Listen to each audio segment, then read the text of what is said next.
Om Namo Bhagavate Vasudevaya. Om Namo Bhagavate Vasudevaya. Narayanam Namaskritya Naram Chaiva Narottamam Devim Saraswatim Vyasam Tato Jayam Devi Nashtaprayesha Bhadreshu Nityam Bhagavata Sevaya Bhagavati Uttam Shloke Bhakti Bhavati Nashtaki. So continuing with the discussion on Bhagavad Gita, chapter 17, the divisions of faith, text 5 and 6 and onwards. Ashastra vihitam ghoram tapyante ye tapo janaha dambhahankara samyukta kamaraga balanvitaha karshayanta sharirastham bhutagramam achetasaha mam chaivantaha sharirastham Tan vidhi asur nishchaya. Those who undergo severe austerities and penances not recommended in the scriptures, performing them out of pride and egoism, who are impelled by lust and attachment, who are foolish and who torture the material elements of the body as well as the supersoul dwelling within, are to be known as demons. Wow. Severe austerities and penances not recommended in the scriptures. So penances and austerities are okay, but those which are not recommended in the scriptures. Just like people who don't know about Nirjal Ekadashi, so once in a year when we observe that, then people say, oh, this is not mentioned in the scripture, what is the use of? And I have heard this, people telling, somebody told me, that you are torturing the Paramatma within your body by doing this kind of tapasya. From this shloka, yes, it is clear, but they didn't know it is recommended, it is mentioned in the scripture, that's why we are doing it. But there are so many people that perform different kind of austerities, like all the demons when they perform, like Ravan performed, Kumbhakaran performed, what's his name, Bhasmasur, he performed, but that was not recommended in the scripture, but still they performed and they pleased Brahmaji or Shivji, but they are known to be known as demons because they're doing it for their own pleasure, own sake. Let's see what Prabhupada says. There are persons who manufacture modes of austerity and penance which are not mentioned in the scriptural injunctions. For instance, fasting for some ulterior purpose, such as to promote a purely political end, is not mentioned in the scriptural directions. So all these fasting and penances that Gandhiji did, Anna Hazare does, of course Kejriwal does all kinds of crazy stuff, that's a different story. So that is not mentioned in the scriptures. The scriptures recommend fasting for spiritual advancement, not for some political end or social purpose. Persons who take to such austerities are, according to Bhagavad Gita, certainly demoniac. So 16th chapter, we saw the difference between demons and devotees, or divine and demoniac mentalities. So this is also demoniac. So somebody will say, oh, I'm doing austerity. Austerity is good, but everything has to be done according to scriptures. So the knowledge of scriptures is very important. And that is why Guru and Sadhu are very, very important, because it is said Guru and Sadhu are two eyes by which we can see the scriptures, so read and understand the scriptures. Their acts are against the scriptural injunctions and are not beneficial for the people in general. Actually, they act out of pride, false ego, lust, and attachment for material enjoyment. By such activities, not only is the combination of material elements of which the body is constructed disturbed, but also the Supreme Personality of Godhead Himself living within the body. Such unauthorized fasting or austerities for some political end are certainly very disturbing to others. They are not mentioned in the Vedic literature. A demoniac person may think that he can force his enemy or other parties to comply with his desire by this method, but sometimes one dies by such fasting. But regardless whether he dies or whether he's successful, whether he's unsuccessful in his attaining the goal, these kind of austerities, penances, tapasyas are not mentioned. So it will not give us the ultimate result.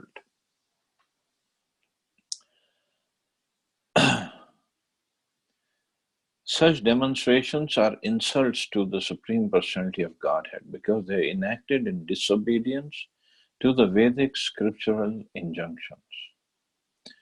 The word achetasaha is significant in this connection. Persons of normal mental condition must obey the scriptural injunctions. Persons of normal mental condition. So those who don't follow the scriptural injunctions, Prabhupada is saying they're not normal, they're not sane in their mental condition. Those who are not in such a position neglect and disobey the scriptures and manufacture their own way of austerities and penances. One should always remember the ultimate end of the demoniac people as described in the previous chapter. The Lord forces them to take birth. The Lord forces them to take birth in the wombs of demoniac persons. Consequently, they will live by demonic principles life after life without knowing their relationship with the Supreme Personality of Godhead.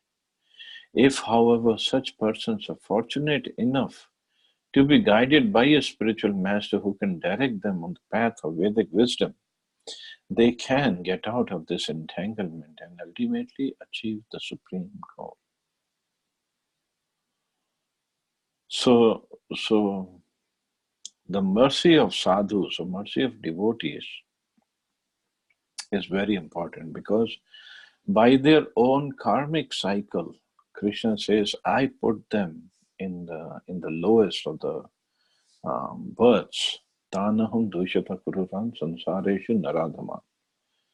Kshipami adasrama shubhan asrishva eva yonishu. So I put them in demoniac person's womb. But a sadhu or devotee, being very merciful, being very compassionate, his heart full of care and compassion, he can guide them to get out of that birth or get out that cycle. So it's only mercy of devotee is required. But without that mercy, and nobody can guarantee that he will get the mercy. So one should at least try to follow the scriptures and not make up their own schedule of austerities and fasting. Text 7.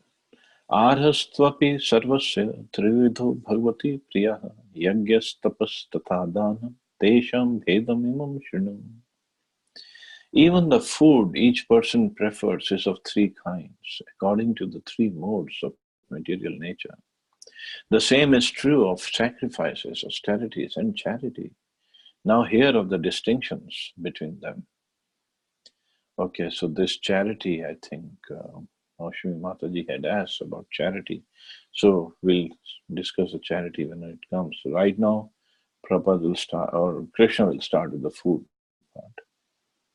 In terms of different situations in the modes of material nature, there are differences in the manner of eating and performing sacrifices, austerities, and charities. They are not all conducted on the same level. Those who can understand analytically what kind of performances are in what modes of material nature are actually wise. Those who consider all kinds of sacrifice of food or charity to be the same without discrimination, and the same cannot discriminate, and they are foolish. There are missionary workers who educate that one can do whatever he likes and attain perfection. But these foolish guides are not acting according to the direction of the scriptures. Their manufacturing ways is misleading the people in general. So not everything lies or falls in the same category. The food is not just to fill up our belly with. The food is what gives us nourishment. Nourishment to the body, nourishment to the soul, nourishment to consciousness, nourishment to mind and intelligence. That is food. Even the physical food. I mean, there's subtle food also, which nourishes our soul, is what we hear. Who do we associate with? What we read. So that is also food. But here, the food that we eat, that is going to be mentioned. Text 8. Ayu sattva bal balarogya sukha priti vivardhana rasya snigdha sthira ridya ahara sattvika priyaha. Foods dear to those in the mode of goodness increase the duration of life, purify one's existence and give strength, health, happiness, and satisfaction. Such foods are juicy, fatty, wholesome, and pleasing to the heart.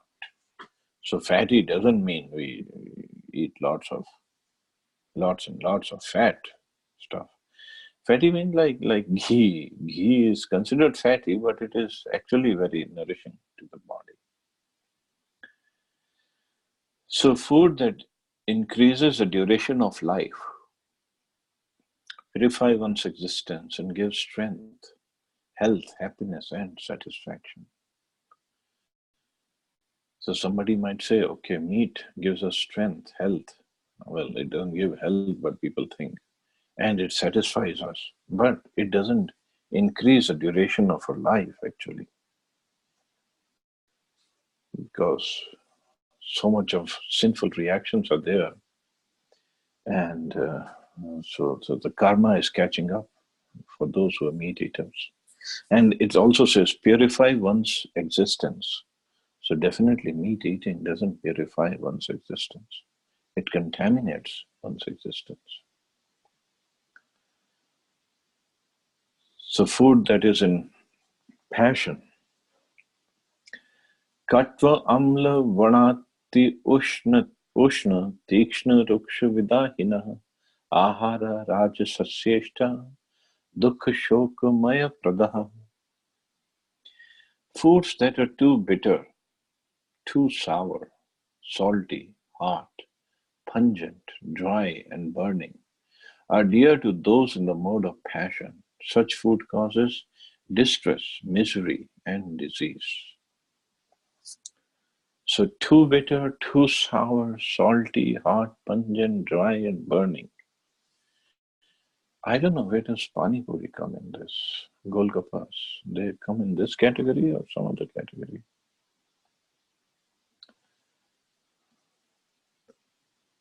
Text 10.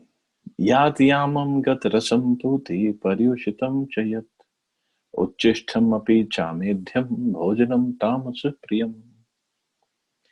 Food prepared more than 3 hours before being eaten. That all of us are guilty of doing that. Food that is tasteless, decomposed, and putrid, and food consisting of remnants and untouchable things is dear to those in the mode of darkness.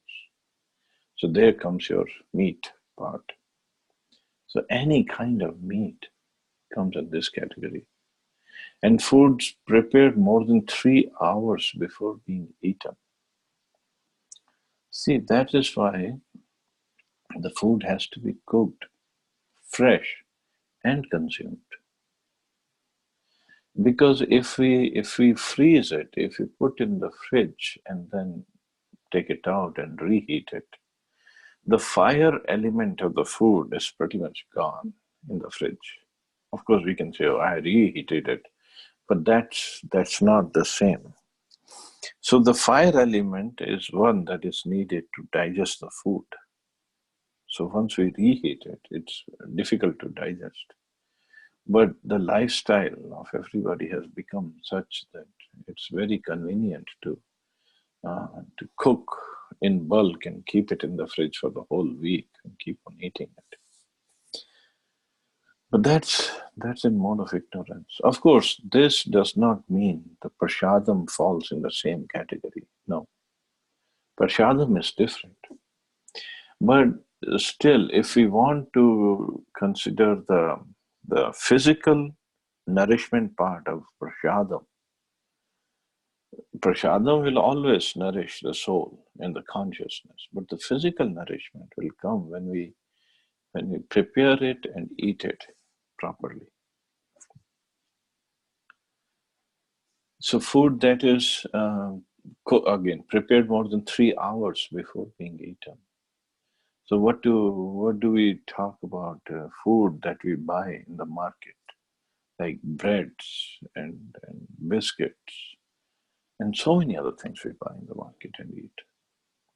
When was that prepared, and when is it sold, and when do we consume?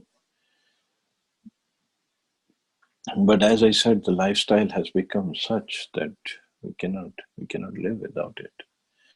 So at least we can do one thing, is try to minimize that kind of food and maximize eating fresh food.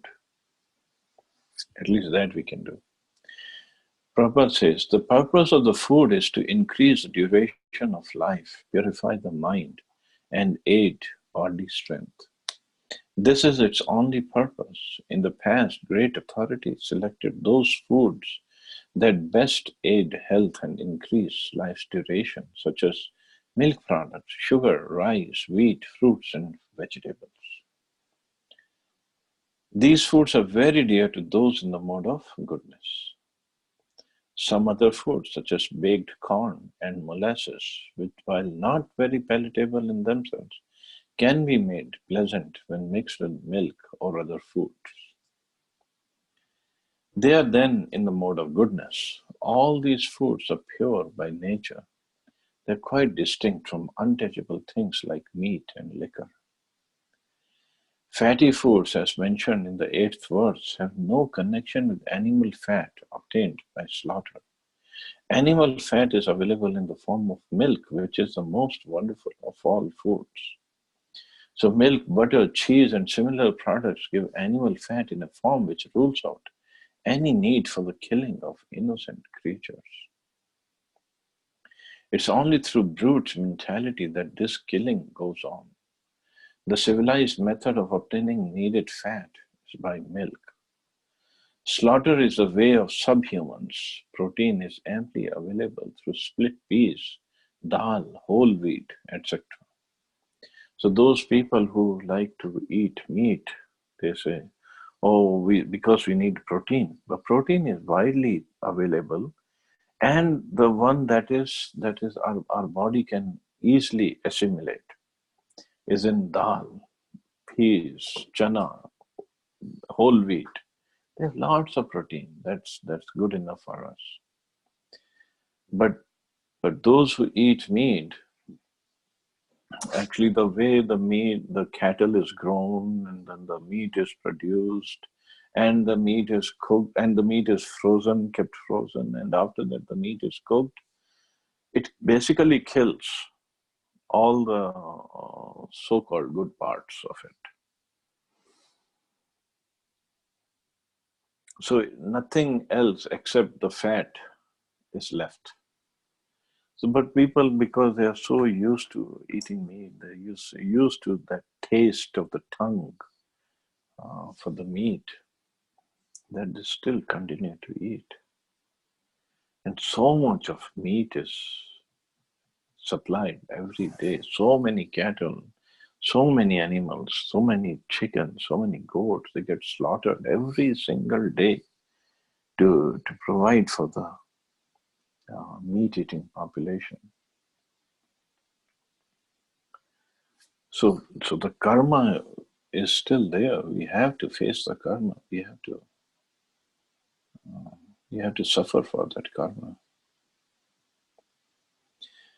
Now there is this vegan movement. In one way it is good because they say, oh, we don't even take milk because the cows are sent to slaughterhouses after they stop giving milk. So we don't want to have this kind of, we don't want to be part of this kind of sin. So that movement is taking place. But there is another one. All these things you hear only in America. I cannot pronounce the name properly. Presbyterius or something like that. So that is what? So that is, a person is not vegetarian. He eats non-veg, but only the meat of the animal that he kills himself. Not that he's going to go to supermarket and buy some meat and eat it. So only the meat of the animal that he is going to kill himself. So that meat he's going to eat. I don't know what kind of philosophy is that.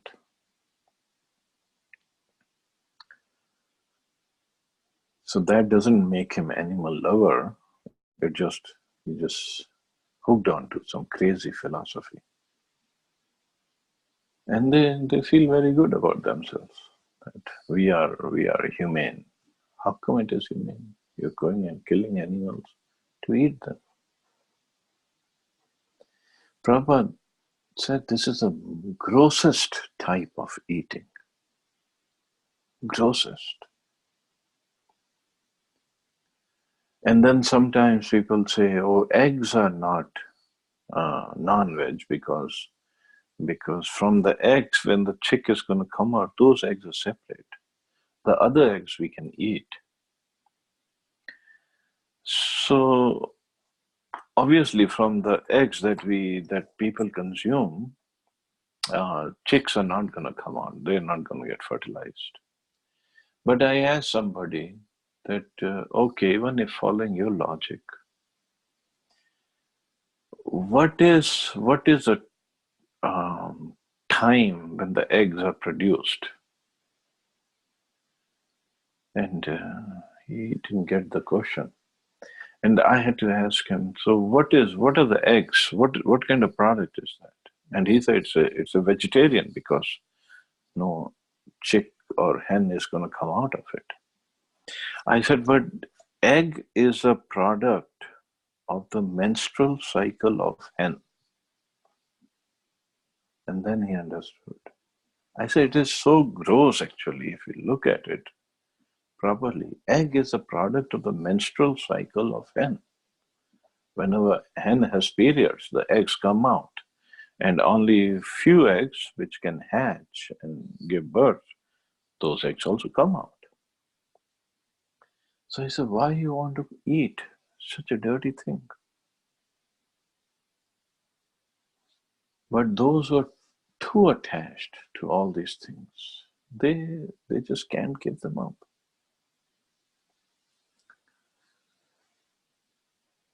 And so food in the mode of passion. Food in the mode of passion which are bitter, too salty, or too hot, or overly mixed with the red pepper, cause misery by reducing the mucus in the stomach, leading to disease. So too much red pepper is not good actually. And Prabhupada, in fact, he threw away all the packets of powdered red pepper, red chili from the kitchens. So if Matajis are using that, please, if you can reduce or if you can stop, that'll be great. Red pepper is bad. Green pepper is not bad. Green pepper is okay. But red pepper is considered very much in the mode of passion. It increases the passion, the heat in the body. And Prabhupada is saying they reduce the mucus in the stomach lining. The stomach lining is messed up if we eat too much of spicy food. Foods in the mode of ignorance or darkness are essentially those that are not fresh. Any food cooked more than 3 hours before it is eaten, except prasadam, food offered to the Lord, is considered to be in the mode of darkness. Because they're decomposing, such foods give a bad odor, which often attracts people in this mode but repulses those in the mode of goodness. So yes, it's a torture for those who are devotees to go to a place where your boss is going and colleagues are going and where the meat is served and where liquor is served. It's a literally torture. It is literally torturous. Because you don't want to be there. You don't want even to smell that thing, even pass by that place. And sometimes in our office kitchen, people bring non-veg and then they heat in the microwave oven, and it just stinks. The whole office starts stinking, but they don't understand. They like it. They don't think it's a stink. They think it's a nice smell. But for a person who doesn't eat non-veg, for him it's hell. And what kind of fun one can even get by putting a dead animal on his plate and eating it? What's so fun about it? But people who are so addicted to meat eating, they cannot think of anything else. There's so many varieties of vegetarian food, so many varieties. People just so much addicted. They cannot give up meat eating. So what can be done? Remnants of food may be eaten only when they are a part of a meal, but that was first offered to the Supreme Lord or first eaten by saintly persons, especially the spiritual master. Otherwise, the remnants of food are considered to be the mode of darkness, and they increase infection or disease. Such foodstuffs, although very palatable to persons in the mode of darkness, are neither liked nor even touched by those in the mode of goodness. The best food is the remnants of what is offered to the Supreme Personality of Godhead. So best food is a prashadam. And that prashadam, which is, of course, first it is offered to the Lord, and then if it is offered to Guru and one gets the remnants of that, that's the best food one can think of. In Bhagavad Gita, the Supreme Lord says that he accepts preparations of vegetables, flour, and milk when offered with devotion. Of course, devotion and love are the chief things which the Supreme Personality of Godhead accepts. But it's also mentioned that the prasadam should be prepared in a particular way. So prepared in a particular way means prepared with cleanliness, with love and devotion, and also then served with love and devotion, not as a part of a duty or a part of a paid service. So I'm being paid for this, so I have to cook. No, this cooking for the Lord should be done with lots and lots of love. And then when it is offered with love, Krishna accepts it. Any food prepared by the injunctions of the scripture and offered to the Supreme Personality of Godhead can be taken even if prepared long, long ago, because such food is transcendental. Therefore, to make food antiseptic, eatable and palatable for all persons, one should offer food to the Supreme Personality of Godhead. So this is very, very important, that the food that we eat, of course this is physical food, but subtle food also we should be aware of. But at least the physical food that we eat, it should not have those constituents of making it mode of passion or ignorance.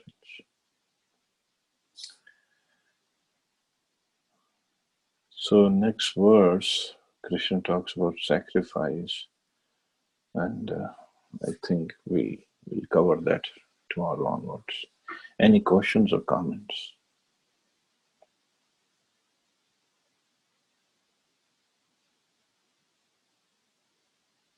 Prabhuji, Hare Krishna. Hare Krishna. One question, if you can please clarify. Milk, curd, and whatever like dairy products which gets produced from milk. Mm-hmm. It's scientifically it says that the milk get produced from the blood. It converts and changes into milk, and that's the process, right? So blood is again non-veg. So how do we justify this? Well, so that is why we have to follow the spiritual master. And secondly, we see ourselves, Krishna was fond of milk and milk products. So if we offer that milk to Krishna, at least while taking out milk, we are not killing the animal. Whether the blood gets converted into milk, whether it gets secreted by some other organs, I have no idea.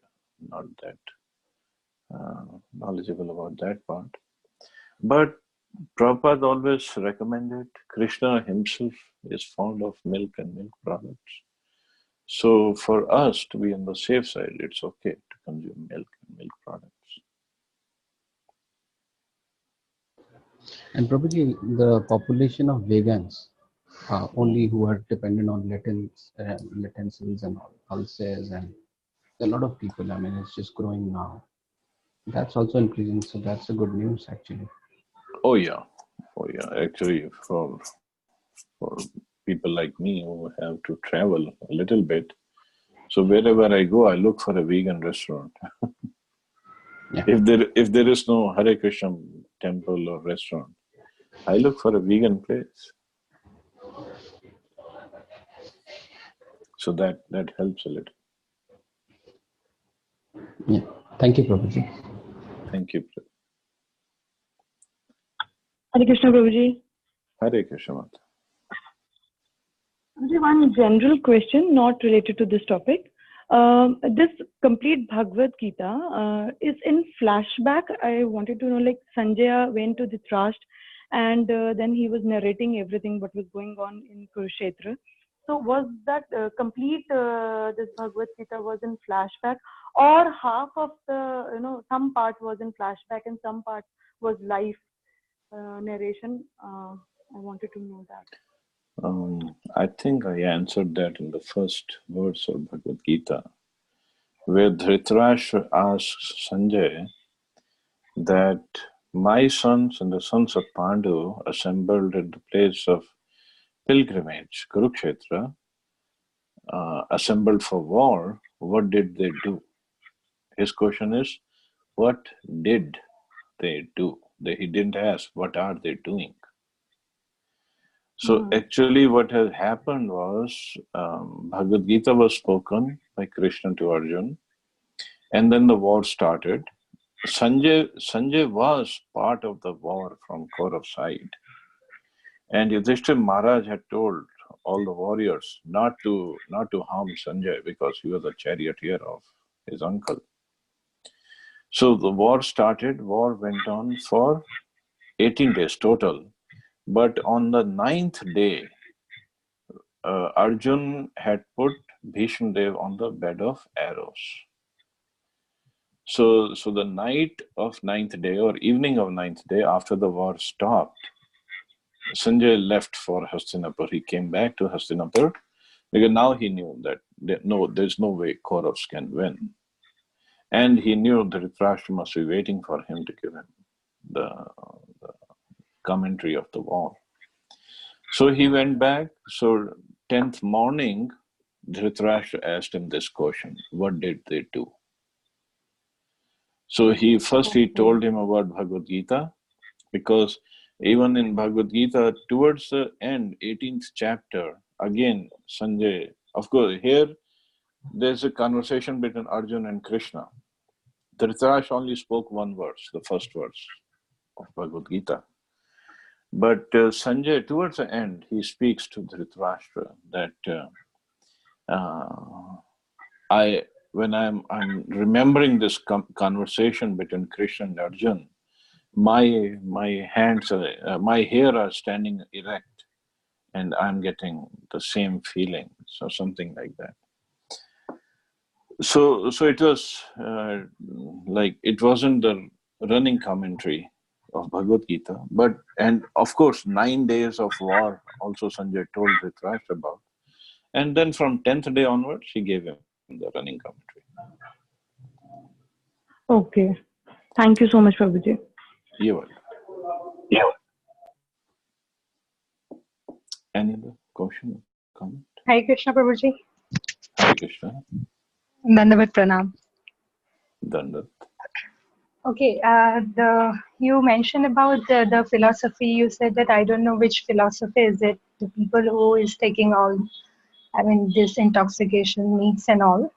Suddenly I remember about the school of philosophy from the Astika part and Nastika part when I was reading my book. Okay. It says like there is 6 philosophy from the Astika part. It's like Nyaya, all this Vaisheshik. Mhm. Then in that part, Mimamsa, Yoga, Sankhya, Vedanta, all these parts are come. And in Nastika philosophy, it says Buddhism, Jainism, Charvak, and Ajivika. Then I remember it should be from Charvak. Charvak, the founder of Charvak philosophy is Brihaspati. And it says in Charvak philosophy that they really believe in this material world, materialistic life, and they just believe that eat, drink, and be merry. Yeah. This is what is their concept. So this Yes. has been already made so long years. That is made even Jainism and Buddhism before the Jainism and Buddhism philosophy. So everything was already predicted very in the beginning itself. So there are types of people accordingly, I guess, based on all this philosophy. Yeah, I remember Charvak, even Prabhupada mentions in Bhagavatam that Charvak philosophy was, like you said, eat, drink, and be merry. But his philosophy in particular was beg, borrow, or steal, eat ghee. Okay. So somebody asked Prabhupada, so even in India, there's some kind of sages who would say, beg, borrow, or steal, but eat ghee. So what kind of sage is that? Prabhupada said that was a Vedic sage. So he said, eat ghee. If it was American sage, he would have said, beg, borrow, or steal, eat meat. Yeah. So according to that philosophy, it's basically eat, drink, and be merry. There is no life for after them, this life. There is no yeah, life after this life. So just true. enjoy to the fullest, and you don't have to pay for your karma or anything. After this life is over, you're done. That's it. Yeah, because I read there, it says like there is no heaven, there is no afterlife, there is Yeah, no soul yeah. afterlife. Yeah, that's So what all it is. sacrifices to the dead are absolutely futile. It was something like that. So suddenly I remember, I thought, yes, everything is already predicted. Yeah, thank you. Thank you for reminding me. Thank you, Prabhuji.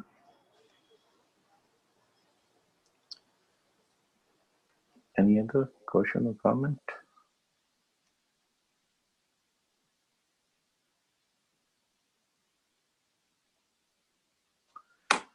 So I guess we can stop here. You all have a wonderful day. Hare Krishna. Jai Srila Hare Prabhupada. Krishna Prabhuji. Jai Shri Hare Krishna, Prabhuji. Jai Shri Prabhupada. Hare Krishna Prabhupada.